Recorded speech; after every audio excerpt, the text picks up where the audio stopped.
pasado luns celebrábase un pleno ordinario en Taboada que contou con 5 puntos na orde do día. Nel aprobáronse os festivos para o vindeiro ano, que serán o martes de Entroido e o luns das festas. Despois nomeouse a Juan Manuel Sobrado Vázquez, xuíz de paz substituto. Unha proposta da alcaldía na que os nacionalistas se abstiveron por non levar a moción consensuada co resto de partidos. Podía haber presentado algunha proposta na comisión informativa anterior ao pleno e incluso no pleno, non presentou ninguna, e despois o único que se dedicou foi a achacarnos durante o pleno de que non se fixera por consenso. Aprobáronse tamén 2 modificacións de crédito coa abstención da oposición. O Partido Popular presentou unha moción pedindo a dimisión do presidente e vicepresidente da Deputación. Na cal se pedía a dimisión do vicepresidente e presidente da Deputación Provincial de Lugo a raíz daquele anuncio que se fixera criticando as medidas do goberno cun anuncio co anagrama da Diputación, que nos parece que é bastante constitutivo de delito, e no seu momento me parece que está denunciado polo Partido Popular. Noutra das mocións presentadas polo BNG sobre o copago sanitario aos pensionistas, o Partido Popular votou en contra. Aunque podemos estar en un fundamento de acordo, pero, bueno, pensamos que é unha medida do goberno no cal a nivel de Galicia, pois a Xunta de Galicia pois fixo con bastante criterio, no cal os pensionistas non teñen que aboar ninguna cantidad de diñeiro por anticipado, cousa que en outros comunidades autónomas pasa. A parte que, bueno, que isto é unha medida posta polo goberno, no cal nós non temos potestade para nada en ir en contra dela, non? Así mesmo pasaba tamén ca moción que presentou sobre a rebaixa da paga extra aos funcionarios, no cal é de estricto cumprimento, e no cal se lle dixo que nós o único que tiñamos que acatar era a orden do goberno central, podíamos estar de acordo ou non con ela, e ao mesmo tempo pois, que os concellais, neste caso do Partido Popular, que cobramos unha dedicación parcial, pois que tampouco cobraríamos a paga extra, non? Tamén votaron en contra do cobro do IBI á Igrexa. Próximamente que se vai a facer unha revisión do catastro, e se teñen casas parroquiales que están inscritas no catastro, pois cobraráselles como a calquera outras das casas normales do pueblo, non? Tamén votaron en contra da moción dos nacionalistas para que a Xunta revoque o acordo de supresión dos servizos que se prestan a través das oficinas liquidadoras de taxas e impostos. A Xunta de Galicia non pretende suprimir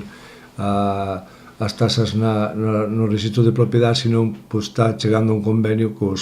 as oficinas de notaría no cal se cobrarían estas taxas, e o servicio non quedaría mermado, neste caso comarcalmente, xa que nós dependemos de chantada tanto no registrador de propiedade como no do notario, non? Tamén rexeitaron a moción sobre as medidas económicas e reformas do réxime local do goberno do Partido Popular. Por entender que desde a FEGAN e desde a CEN, pois, que na cal estamos representados todos os concellos de Galicia e de España, e nos cales estamos representados concellos de todos os colores, xa se está traballando sobre o tema para que non se leve a cabo algunhas das medidas que quere facer o goberno con respecto á administración local, e, polo tanto, nos rechazámola porque vemos que os cauces a seguir é a través da FEGAN. Outra moción foi sobre a supresión dunha aula e dun mestres de educación infantil no Colexio de Taboada, tamén rexeitada polo Partido Popular. A non haber un número suficiente de rapaces para cubrir, os nenos de primaria métense todos nunha aula no cal hai 26 rapaces, que penso que con 2 maestros que están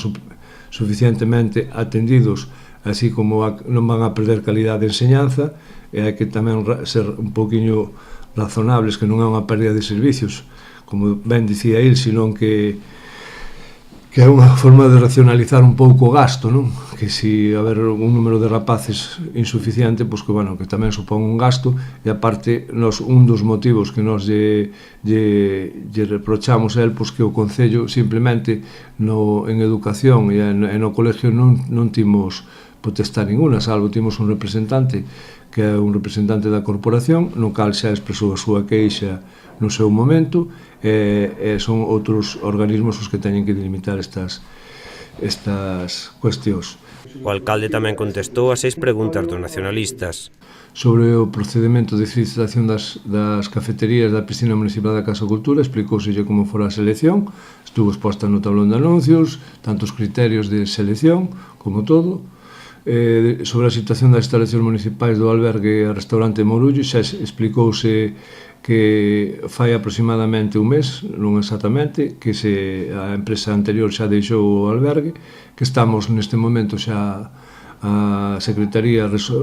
preparando as novas bases para a adjudicación. Despois preguntaba sobre a solicitude conxunta de axudas en outros concellos do Partido Xudicial. Explicouse que ao día de hoxe que timos 3 subvencións pedidas con outros concellos, como é a de educadora familiar co Concello de Portomarín, unha de orientadora laboral co Concello de Guntín e de Friol, e que próximamente vamos a pedir unha escola a Obradoiro entre o Concello de Palas, Antas, Portomarín e Taboada. Sobre a situación do parque empresarial, explicouselle que estamos a expensas dunha reunión co Conselleiro de Medio Ambiente e Política Territorial para ver como está a situación. Outra das preguntas foi sobre a festa da terceira idade, a cal o rexedor di que non se suprimiu, polo momento só se suspendeu. E o motivo principal é que hasta o día de hoxe en outros concellos da provincia da Coruña, Pontevedra e Ourense, a Xunta de Galicia, con uns convenios que firmou cas diputacións, xa lles ofreceu, xa deulles o diñeiro correspondiente aos servicios sociales para a anualidade de 2013, así como para contratar personal. No caso da provincia de Lugo, a Diputación de Lugo, de momento, négase a firmar o convenio, no cal a Xunta de Galicia oferta de 1,5 millón de euros para que reparta entre os concellos para a atención de servicios sociales no sector básico, no SAFO, no de atención primaria, no de axuda a domicilio, e no cal, mentras non se resolva eso, eu pareceme máis adecuado dedicar ese diñeiro que se iba a emplear na festa da terceira idade aos servicios sociales. No momento que sepamos como vai a ser o reparto de servicios sociales, volveremos a retomar a celebración de dita festa. Tamén afirmou que están tendo contactos cos colectivos que participan na festa e que están dispostos a poñer algo máis de cartos da súa parte para poder retomar esta celebración.